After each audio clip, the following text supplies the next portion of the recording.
ఈ విధంగా పచ్చతో పంటలకు అంటే మంచి ఉద్దేశంతో గౌరవ ముఖ్యమంత్రి గారి యొక్క నాయకత్వంలో ఈ తెలంగాణ తల్లి విగ్రహాన్ని రూపకల్పన చేశారు. మేమందరం కూడా తెలంగాణ 4 కోట్ల ప్రజలు మేము కులం, మేము అతిథులం కాదు. మేము కూడా ఆనాడు తెలంగాణ మొదటి దశ పోరాటంలో ఉన్నాం, మలి దశ పోరాటంలో ఉన్నాం.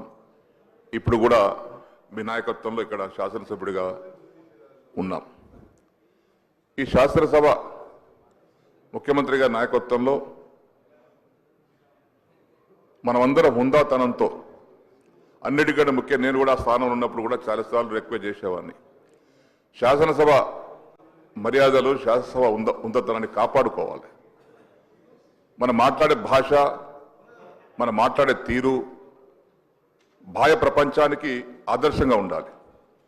అంతేగాని చిల్లర మల్లర మాటలు మాట్లాడుకొని ఒకరొకరు నిందించుకొని తెలంగాణ రాష్ట్రం అంటే ఒక అత్యున్నతమైనటువంటి ఆదర్శమైన రాష్ట్రంగా మనం పేరు తెచ్చుకోవాలి. ఇలా దేశంలోనే కొత్త రాష్ట్రంగా ఏర్పడిన తర్వాత ఈ సంవత్సరం కాలంలోనే వివిధ కార్యక్రమాలు చేపట్టి, ఎందుకంటే నేను గత 25-30 సంవత్సరాలుగా శాసనసభలో ఉన్నాను. ఒక యువకుడు ముఖ్యమంత్రిగా అయిన తర్వాత వారి నాయకత్వంలో పనులు బాగా జరుగుతూ ఉన్నాయి. అందరూ ఆమోదించాల్సిందే. సరే, రాజకీయ విమర్శలు వేరు, వాస్తవాలు వేరు. కాబట్టి ఈనాడు వారి నాయకత్వం జరిగేటువంటి కార్యక్రమాలు కానీ, తెలంగాణ తల్లి రూపకల్పనలో వారు చేసినటువంటి కృషి కానీ అభినందనీయమని చెప్పేసి కూడా ఈ సందర్భంలో తెలియపరుస్తా ఉన్నాను. అందుకే రాజకీయాలకు తావివ్వకుండా తెలంగాణ తల్లి రూపకల్పనలో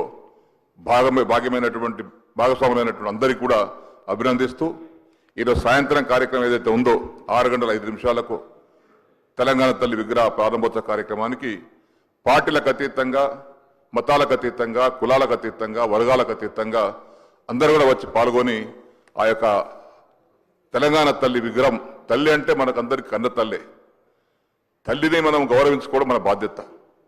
ఏ కడుపు ఏ కొడుకు పుట్టినా బిడ్డ పుట్టినా ఆ తల్లి జన్మిస్తేనే మనం పుట్టాం. ఈరోజు తెలంగాణ తల్లి మనకు అంత జన్మించింది కాబట్టి మనం ఇక్కడ ఉన్నాం, ఈ శాసనసభ నిలబడ్డాం. మన 4 కోట్ల మందికి తెలంగాణ తల్లి నిజమైన తల్లి మనకు తెలంగాణ తల్లి. ఒక్కొక్కరికి ఒక తల్లి ఉండవచ్చు, కానీ 4 కోట్ల మందికి తల్లి తెలంగాణ తల్లి. వారిని గౌరవించుకోవాల్సినటువంటి బాధ్యత మనందరిపైన ఉంది. గౌరవ ముఖ్యమంత్రి గారు ప్రవేశపెట్టినటువంటి యొక్క తెలంగాణ తల్లి విగ్రహ రూపకల్పన పైన దాన్ని సంపూర్ణంగా ఆమోదిస్తూ, సహృదయంతో స్వాగతిస్తూ, వారికి అభినందనలు తెలియపరుచుకుంటూ నేను సెలవు తీసుకుంటున్నాను.